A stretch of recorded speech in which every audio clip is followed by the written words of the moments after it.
An attitude of gratitude. We are hearing that more and more, especially as the new year is coming upon us. And people are saying, to have a grateful journal, a journal where you're writing the things down that you're grateful for. I even mentioned it in my podcast last night that it's a great idea to write down at least 3 things at night that you were grateful for that day.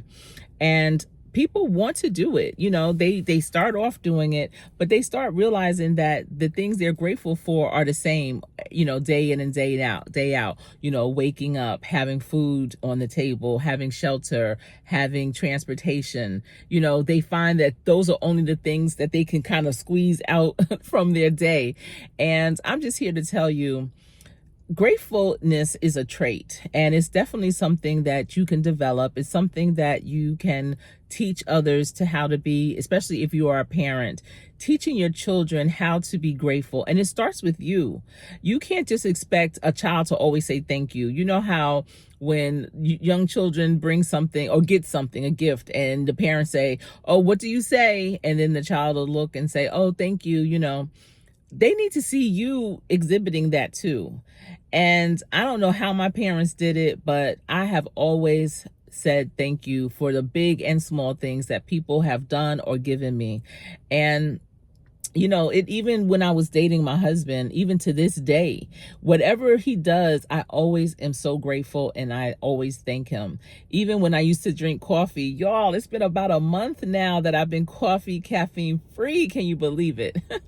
And, when I would be home and he would buy me coffee, he would bring it home. I love, coffee that's made elsewhere typically. And I would always say thank you. And it's just those little things that I'm finding that many people are missing. They, call someone, maybe their spouse or their child who's in another room, and maybe they forgot something. "Oh, can you get my purse?" Or "Can you bring me that plate?" Or whatever it is. And when the person brings it to them, they just take it and move on with the next without saying thank you. Those are the little things that you also need to be grateful for. And those are things you can put in your gratitude journal, that someone had the capacity to be able to bring you what you needed in that moment. And I love that my children, even as young adults, are still very grateful and thankful.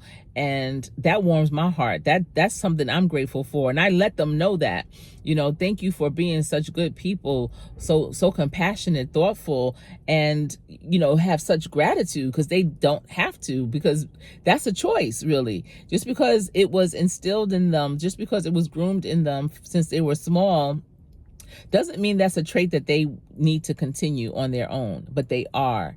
And so I'm just coming here today, to say that those are the ways when we talk about an attitude of gratitude, that's what we're meaning. It's not talking about being overly thankful and gushing over things and saying, over and over, "Thank you so much. Thank you, thank you, thank you." No, thank you once and keep it moving. And the person has received it, because, there's going to be so many other things, hopefully, that you will also be grateful and thankful for from that person or the situation. So I hope you got a nugget or two from this. Let me know, are you truly showing an attitude of gratitude in your day-to-day life for the big and small things? I hope that you are.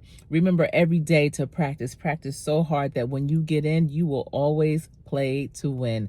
I am Coach Sherri.